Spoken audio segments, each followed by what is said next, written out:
Hey, salut la gang, c'est JP pour l'école du jeu et aujourd'hui j'ai envie de vous parler de l'un des jeux sur lequel j'avais le plus hâte de mettre la main lors de notre visite au Gen Con 2023. Lorsqu'on est arrivé au Gen Con, pour ma part, il y avait deux titres que je me disais, ça il faut absolument que je me le procure. Quitte à payer de ma poche, et c'est le cas pour le jeu dont je vous parle aujourd'hui. Il s'agit de Three Ring Circus, qui était un jeu que j'attendais énormément de la compagnie Devir. Et aujourd'hui, on regarde les règles ensemble. Alors, je vous invite à me laisser un pouce vers le haut. Et maintenant que c'est fait, allons y jeter un coup d'œil.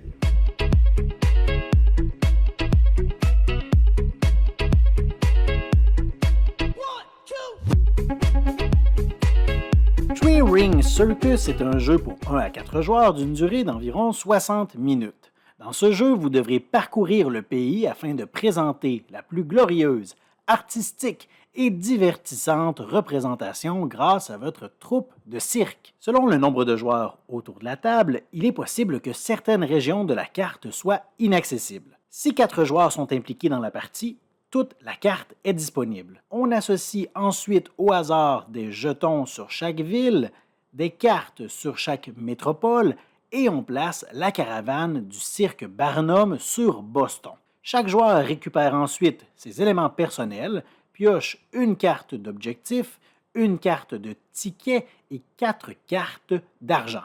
Le premier joueur est déterminé au hasard et le joueur assis à sa droite récupère 7 tuiles dont nous reparlerons un peu plus tard. La partie peut maintenant commencer. Une partie de Three Ring Circus se déroule en une succession de tours entre les joueurs jusqu'à ce que la caravane du cirque Barnum ait réalisé un tour complet de la carte. À leur tour, les joueurs ont deux options: recruter un nouvel artiste ou faire une performance. Recruter un nouvel artiste consiste à choisir un personnage de votre main et l'ajouter à votre tableau. Pour ceci, il faut d'abord payer le coût indiqué sur la carte, déterminé par sa valeur. La valeur est toujours inscrite dans le coin supérieur gauche.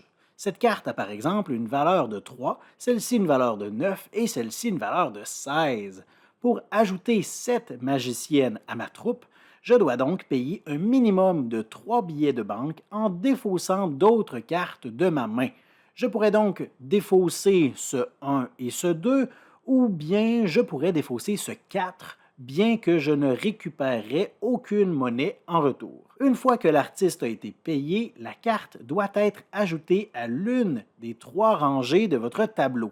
Chaque rangée est toujours remplie de la gauche vers la droite et les cartes doivent toujours être réorganisées afin de conserver l'ordre croissant. Cette magicienne pourrait donc être ajoutée à cet emplacement pour le moment. Plus tard pendant la partie, il est possible que j'ajoute un artiste supplémentaire à cette rangée. Si la carte que je veux ajouter a une valeur inférieure, elle est gratuite. Et pour conserver l'ordre croissant, cette carte sera ajoutée au premier emplacement, alors que celle-ci glissera vers la droite. Si la carte que je veux ajouter a une valeur supérieure, je devrai uniquement payer un nombre de billets de banque équivalent à la différence entre ces deux cartes. Dans ce cas-ci, une différence de 6 que je devrai payer avec d'autres cartes de ma main.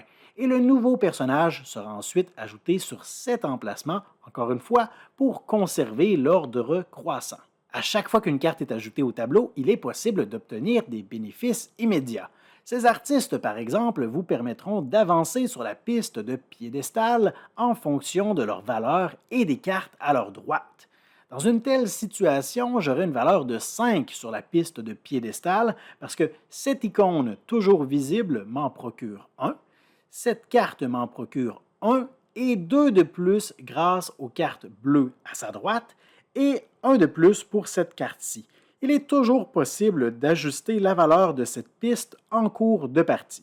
En plus de cela, en recouvrant l'un de ces symboles, vous obtiendrez la possibilité de récupérer de nouvelles cartes, jouer un artiste supplémentaire, réorganiser 2 cartes de votre tableau ou obtenir quelques points de victoire. Toutefois, les icônes avec ce petit symbole de visibilité vous donnent des avantages et les recouvrir vous affaiblira.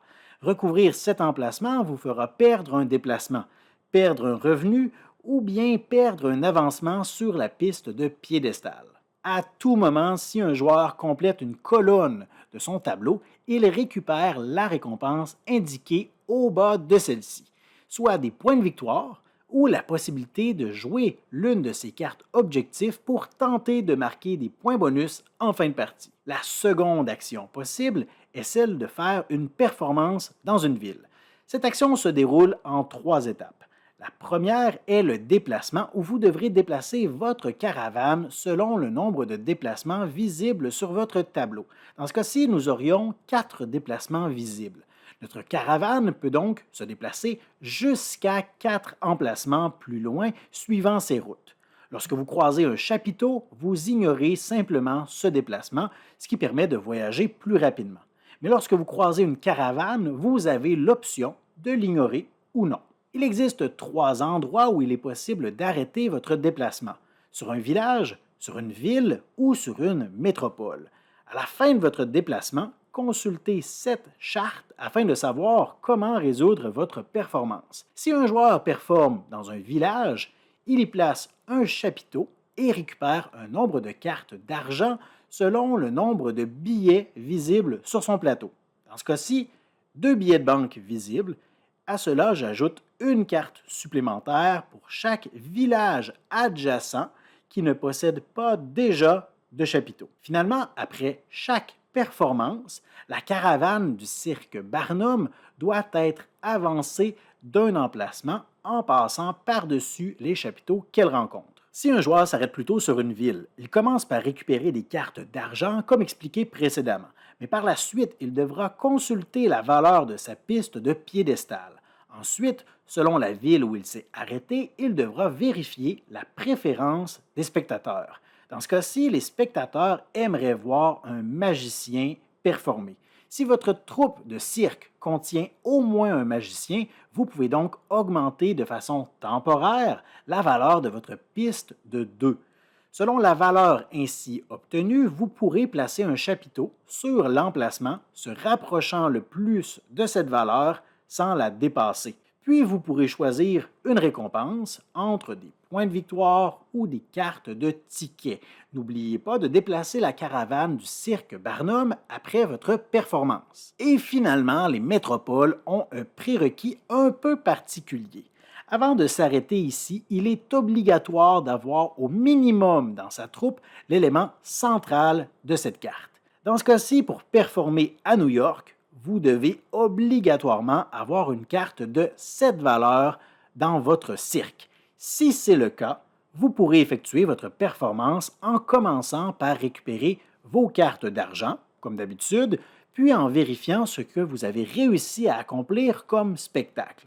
En possédant l'élément obligatoire, vous vous assurez de marquer 6 points. De façon facultative, si vous possédez en plus des cartes de ces couleurs à gauche et à droite de votre éléphant, vous marquerez des points supplémentaires. Finalement, ajoutez un chapiteau sur l'emplacement libre le plus à gauche et totalisez les points obtenus. Et bien sûr, vous l'aurez deviné, après cette performance, n'oubliez pas de faire avancer la caravane du cirque Barnum. Éventuellement, celle-ci atteindra une métropole, ce qui déclenchera un décompte uniquement pour la région concernée. Le joueur qui possède cette tuile la retournera en guise de rappel. Toutefois, le décompte aura uniquement lieu à la fin du tour du joueur qui possède cette tuile. Il est donc possible que ce soit immédiatement ou dans quelques tours.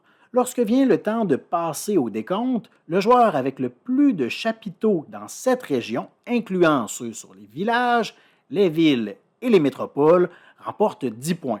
6 points pour le deuxième et 3 points seulement pour la troisième place. En cas d'égalité, on regardera qui a mis un chapiteau en premier dans la métropole concernée ou qui a placé un chapiteau sur l'emplacement le plus élevé dans une ville.